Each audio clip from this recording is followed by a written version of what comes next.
We're back at the Sydney Build 2019 show. With me is Mark from Revizto. To work alongside Vlad for this show is the integration these guys have now got between the BLK360 and some of our other reality capture tools and going straight into a 3D environment, immersive 3D environment with the collaboration tool that we've got. So Mark, what's your role and how long have you been with the company? Yeah, so I'm the director of our Western sales operations here at Revizto. So I cover our APAC market as well as our Western half of our North American market.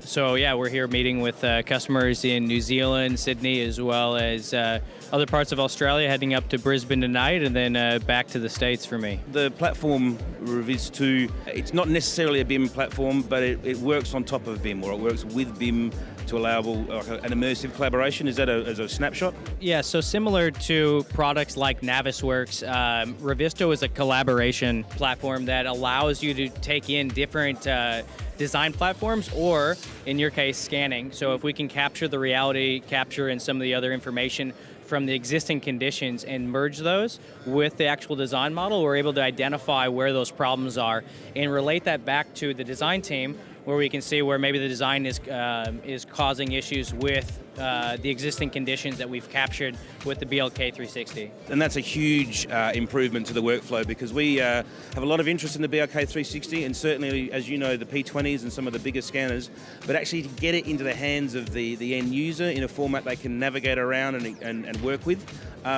is hard. They're big files sometimes, unless they're sometimes remodeled. Then they're not able to be communicated across the entire construction team.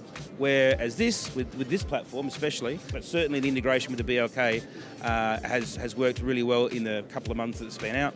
And even further into integration with some of the tools such as our 360 cameras, which we might talk about as well. Yeah, absolutely. So, I came from a world where I had a Leica P20 that we'd carry around, hardly fit in the back of my vehicle. Now with the BLK and a simple tablet, it's pretty wild that you're able to do almost the same exact thing that we did with a heavy piece of desktop machinery as well as a P20. So one of the big things that you're seeing on here is RCP or an RCS, and we've basically taken this point cloud into Revizto. Got to give a shout out to Vitalik for putting this together and giving us access to it. But what you guys are going to be able to see on this iPad, which is actually fairly limited in terms of its visualization and computing power, but we can see the existing conditions, as well as up here in red, we can see actually the model. So if we double click on here, we're getting the exact content from the design model, PNID, Revit, FabMEP, etc., as well as our existing conditions. The other cool thing about this is we can turn off that point cloud or turn on the model, and we can actually see those specific details comparative to the actual data that we've captured with the BLK360. So in this example here on the screen, and as I grab this little detail, we can kind of move it and we can see that detail shifting with the point cloud. So really taking hypermodeling a new level based off of the XYZ coordinate information that you're capturing with the LiDAR and scanning through the point cloud, as well as through the modeling component. So what we're seeing now, is that live from the cloud? Is that local to the iPad? Where is it sort of coming from? Because a lot of these files are huge. How are you getting it onto the iPad? Yeah, great question. So this has been registered data, and then this RCS or RCP or OBJ format has been taken directly into Revizto.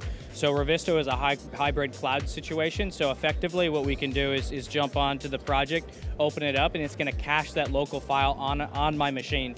We're able to have the same performance every single time because we know exactly what we're getting off of our hardware. So when an update or change to the model occurs, we're getting that while we have solid internet connection. So when we're out in the field, we still have the ability to see these, and then also create and track issues off of that based off of the XYZ coordinate information.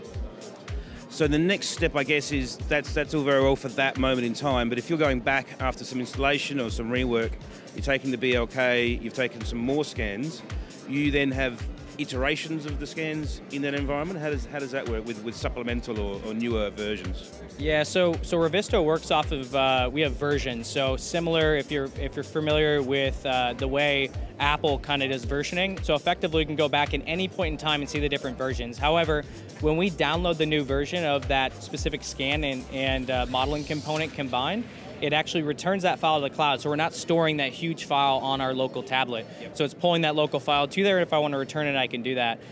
But the issues that we're creating actually live within the XYZ location of the model. So the beauty of that is we can communicate back to a Revit model, or back to PNID, or back to 12D, or whatever it may be, based off of that XYZ. So if we communicate and we can see that because of the data that we're able to capture that there's going to be a conflict with our model, we can make that and articulate that change. And because we're speaking in a common data environment, which is our XYZ, real world coordinates, we're able to see that change back in our design model to make that change based off of the quality data that we're able to capture beforehand. Absolutely integrating the real life data with design data with probably some maybe as installed data, and all three are coordinating together. Absolutely. Yeah, look, I think it's a great use of that technology. As you say, small, easy to transport. I guess the other question from your P20 days, these aren't always coordinated or located scans. They're scans that are arbitrary. How does that work with bringing them into a known environment? Do you have another location system that you use just for aligning? So within Revizto, currently you cannot align or change the RCS or RCP, so we're doing that back in Recap or another platform to be able to register that data. No, that makes sense. That's great. And you mentioned before that actually the RCS has been around for a little bit longer than the 360. This little guy, the little Ricoh 360. How are you finding these being used? For those of you guys that follow kind of the Revizto development plan in some of our releases, about a month ago we just released 360 photos. So and the cool thing about this is now we can actually attach any of the 360 photos and be able to mark those up and see those within the space. So for capturing existing conditions, a lot of times we'll see some of the interns get put on, capturing that data and documenting that within the issue tracker. So we can actually come into a 2D space within Revizto, and because of the XYZ coordinate information, we can actually select the specific location of where we are within that plan, giving that 360 photo a real live XYZ coordinate location, thus showing back up in Revit or showing back up in any kind of other design platform, or its actual location within the scan based off of that data. So very, very cool way to be able to combine all these different environments within one platform. So it's slightly smaller than the P20? Just a little, but I think it's great. And the more that we can work with you guys, transferring file format systems across, I think that's great. And well done for coming down and showing us. Yeah, thank you.